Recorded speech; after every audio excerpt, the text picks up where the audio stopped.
everyone, Phoenix Knight here. Welcome to the channel, and welcome to Mystical Munchies, featuring the Dungeons and Dragons Heroes Feast Flavors of the Multiverse cookbook. We're starting this month's Mystical Munchies off with the appetizer, Halfling Iron Rations. As this is another cookbook that has stories in it, let's tell this one. Braving the dead wastes of the Shadowfell demands great preparation and fortitude. The endless gloom is unforgiving and yields little in the way of natural edible resources. Travelers would be wise to foreplan their meals and carry all required consumables with them. The iron rations prepared by Gloomrot's surprisingly sizable halfling population are a notable and cost-effective trail treat. This creative medley of crushed nuts, local oats, and crunchy seeds are clumped into tiny balls and cemented with honey, and they are as packed with nutrients as they are yummy. Even when you're not embarking on an arduous, despair-filled journey, this granola makes for a nourishing, delectable snack that balances the sweet and savory. So it sounds like another version of trail mix, essentially, which I tend to have mixed feelings on trail mix depending on the ingredients of it, but we'll take a look at that a little bit later. Anyway, the ingredients are waiting for us at the table, so let's move in that direction.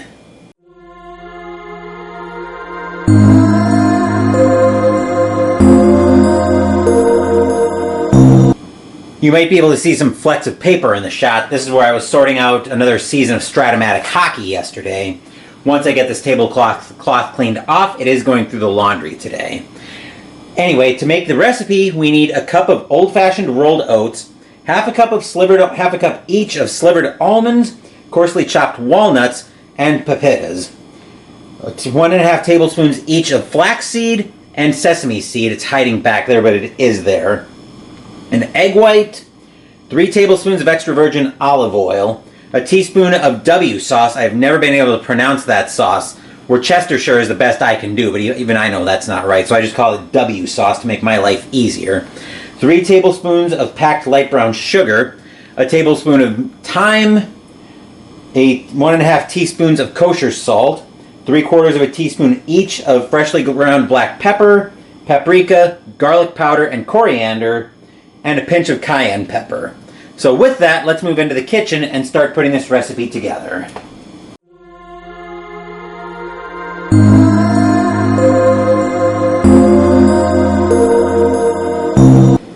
You probably will hear the oven chirping in the background. I've got that preheating to 325. I also lined a rimmed baking sheet with parchment paper, and I put that aside. So now in our first bowl, in our first medium bowl, this is a lot larger than a medium bowl, but it's what we're going to use. We're going to combine the oats, almonds, walnuts, pepitas, flaxseed, and sesame seeds. So we're going to start off with the various nuts, sending the measuring cups flying. But in actuality, now we're going to start with the oats. We need a cup of these.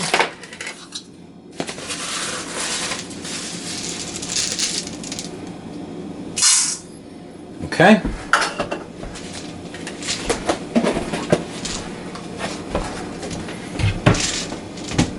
The oats can go back up. Then we need our various nuts. We've got the slivered almonds right here.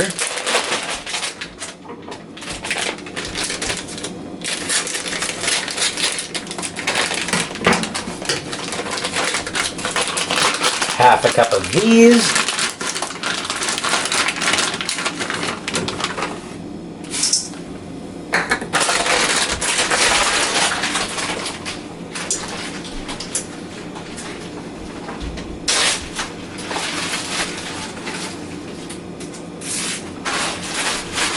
These almonds can go up.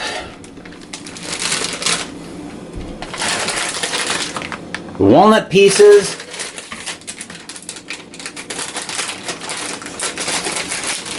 Whoa! Gotta be careful that these don't go flying, because now that they're open, them going flying sends walnut pieces everywhere, and yeah, we don't want that. There's our half cup of walnut pieces. Also need a bag for these.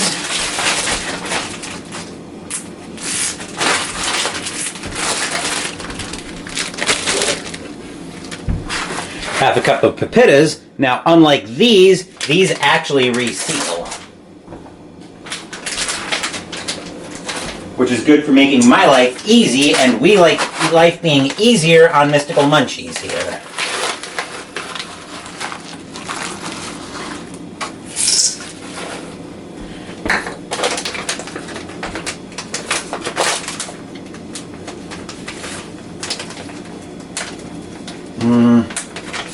I was going to say, it didn't feel like those were catching right away. It didn't feel like the seal was catching right away, but now it is. Alright, so that's all of the snack nuts. Next we want the flaxseed. We want the flaxseed and the sesame seeds. So the flaxseed and the sesame seeds, both of which need to be at 1.5 tablespoons.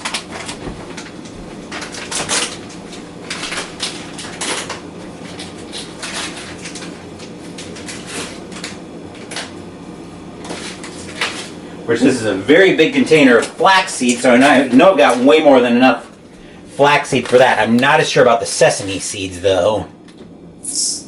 Fortunately, this is a 1.5 tablespoon measuring spoon.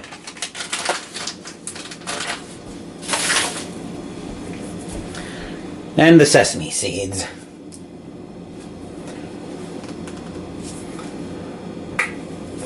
Which unfortunately, the lid here is, of course, not screwing off, which is highly irritating because I can't get a good grip on this container to try to screw the lid off unless it just pulls off, but I doubt that very much.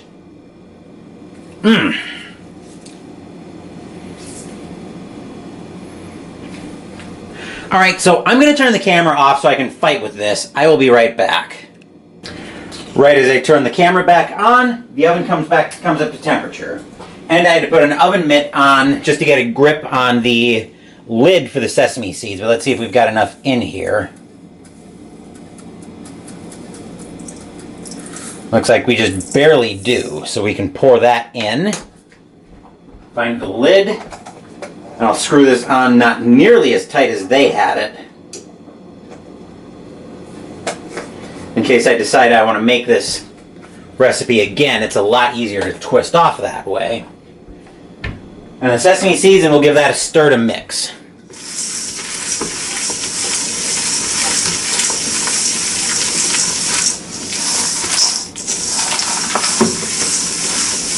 Okay. Looks like we got one of the sesame seeds in here.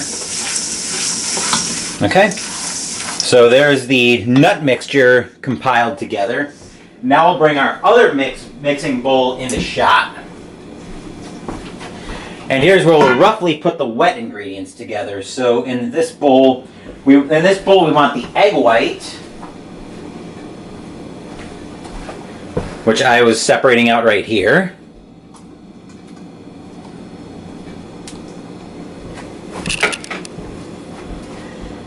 The olive oil, which we need 3 tablespoons of that.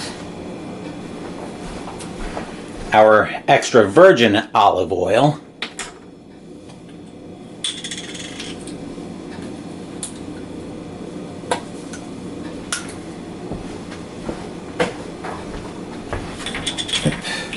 Let's not send the lid going crazy on us. 1, 2, and 3.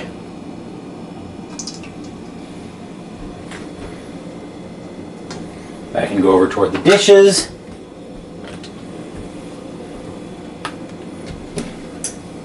The olive oil can go back up. Let's see, the W sauce, which we have right here. Much easier to open than the sesame seeds were, that's for sure. We want a teaspoon of the W sauce.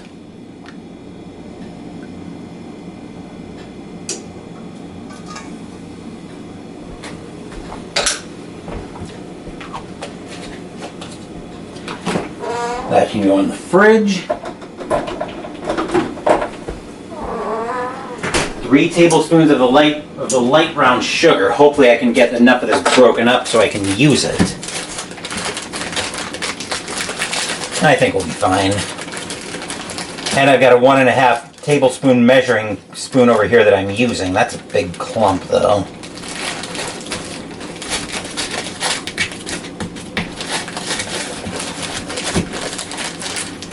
Okay, there's 1.5.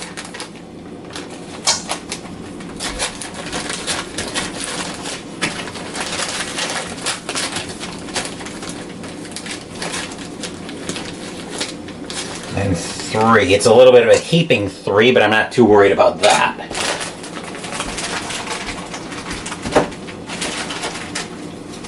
Actually, I may end up junking this brown sugar. I didn't realize how hard, well, for now I'll keep it, but next time I need it, I'm probably going to swap it out. Next time I need brown sugar, I'm probably going to swap that container out. But that's the brown sugar in. Or a tablespoon of thyme, which I've got the thyme right here.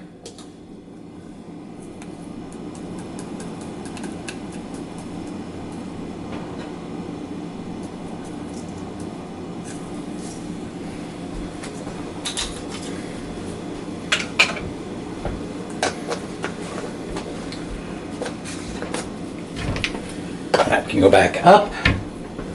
Let's see. Now we need the other spices, which are all 3/4 of a tablespoon or a teaspoon. Actually, they're not all that. Let's see. The kosher salt's 1.5 teaspoons, actually. Which I've got the kosher salt right here, and a 1/2 teaspoon measuring spoon. 1, 2, and 3.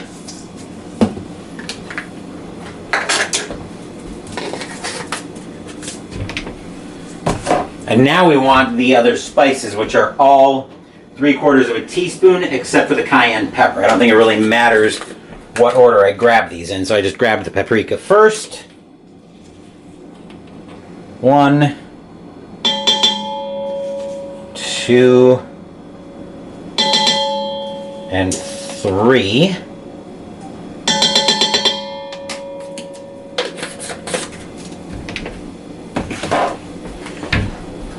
Black pepper. So I've got a huge container of black pepper since I use it a lot. 1, 2, and 3.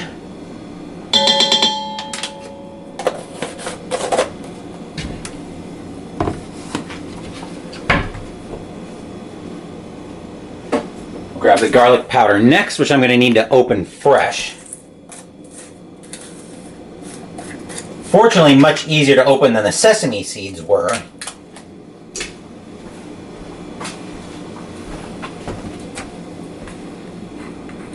One, 2, 3.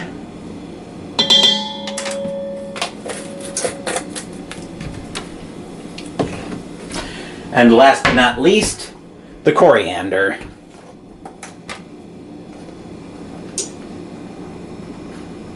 One, very heaping 1, 2, and 3.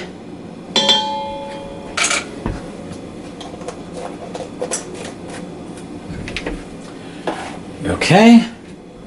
And last, we need the pinch of the cayenne pepper. Here's the cayenne. Easy does it. Okay, there we go. Just enough to know that it's in there. And then we're going to grab a whisk and whisk this all together until well blended. We're going to whisk vigorously.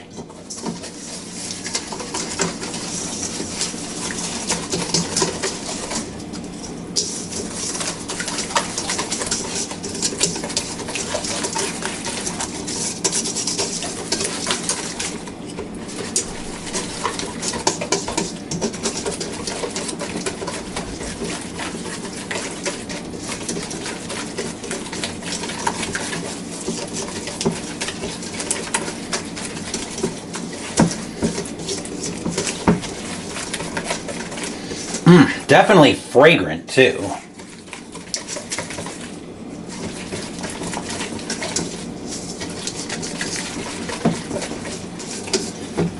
Everything looks to be well blended there, so now we're going to bring the dry ingredients back in shot. Now we're going to pour the liquid mixture over the dry. I'm going to grab another spatula. I'm going to grab a flexible spatula here. The recipe does emphasize this. This isn't my emphasis.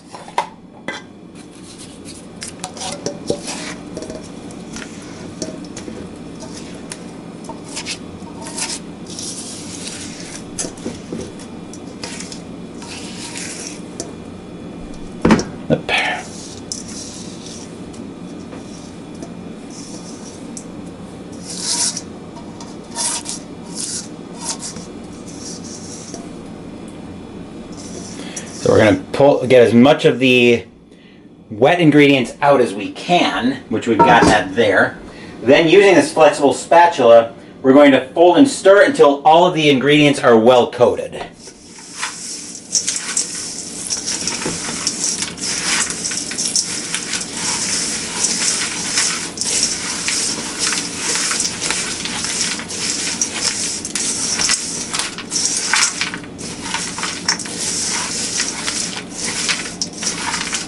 And I'm beginning to think I did not need nearly as big of a baking sheet as I prepared. But whenever it says baking sheet doesn't give me a size, I just err to the side of preparing my biggest baking sheet that I've got.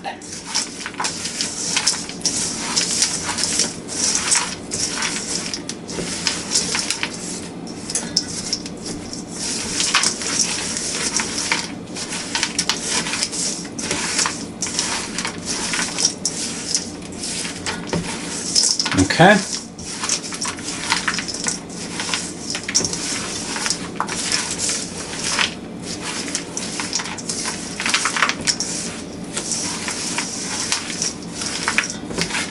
All right, I think everything's pretty well coated there. We'll scrape that off.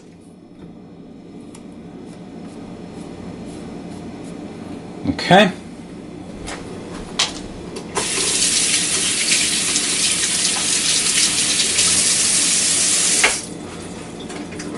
Just giving my hands a quick wipe off. Because now we need the prepared baking sheet to come in shot, so I will go grab that.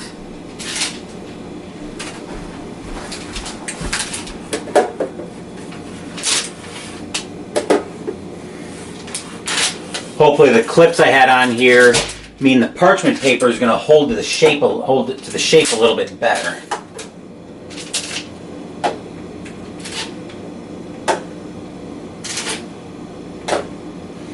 Okay. So of course it immediately just goes everywhere. So now we're going to use a metal spatula. And we're going to use a metal spatula, scrape this into the center of the mixture.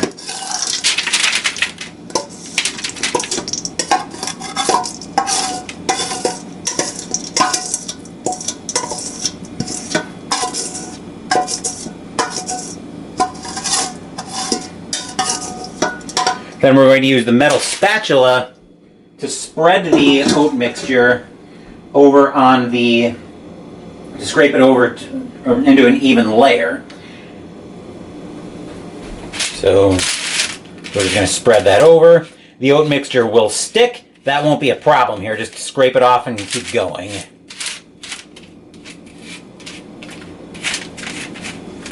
Like so.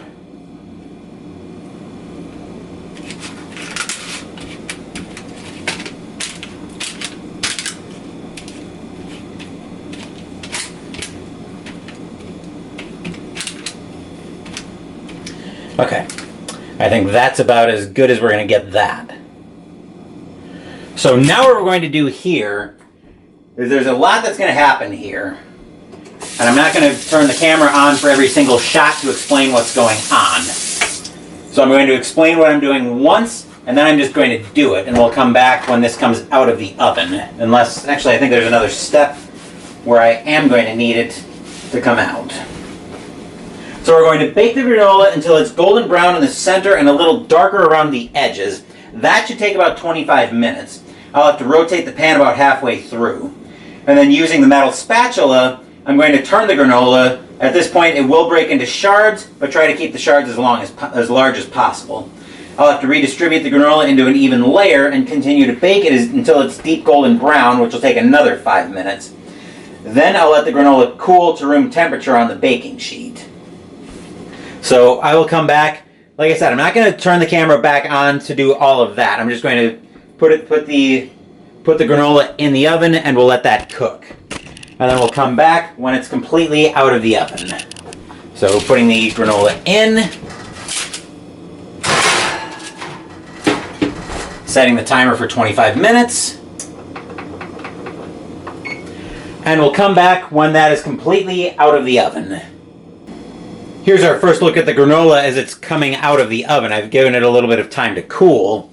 So you can store this in an airtight container for up to 2 weeks at room temperature, which I'm going to get that into an airtight container, but I'm going to partition some of this off, and then I'll meet you guys over at my desk for the taste test.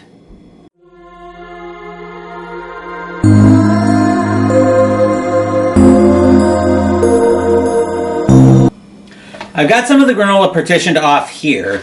Admittedly, I'm a little nervous that it doesn't have any dried fruit in it because I usually like there being some dried fruit, whether it's like raisins, dried cranberries, or something like that in my granola. This seems like it's going to be a little more protein-oriented, but let's give it a taste and see what I think.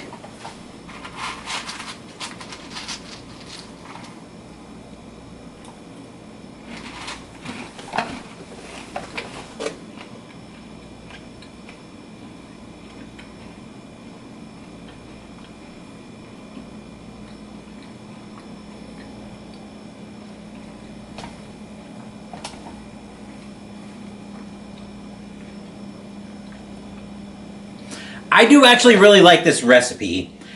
It's got just enough of a kick to it that, well, you can vary the kick by how much cayenne pepper you put into it.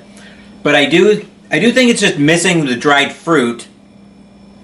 And I probably would like this recipe. This would probably be my go-to for granola. But that's another episode of Mystical Munchies in the books. Later this afternoon, we will be going over to Busch Stadium, continuing the 1985 playoffs and season ticket baseball, with Game 2 of the National League Division Series between the Houston Astros and the St. Louis Cardinals. We will be at Busch Stadium for that one. Mike Scott will be going for the Astros, and John Tudor will be going for the Cardinals. Next week we'll be on the side for Mystical Munchies, Tavern Noodles. Sunday we're playing Ark Nova, and Wednesday we're playing Invaders from Dimension X by Tiny Battle Publishing. Thank you for watching the video. Please give the video a thumbs up and subscribe to the channel. Be sure to turn on notifications so you get my content. Be well, stay safe, take care of yourselves and your loved ones, and I'll be back with more videos in the future. Until then, take care everyone.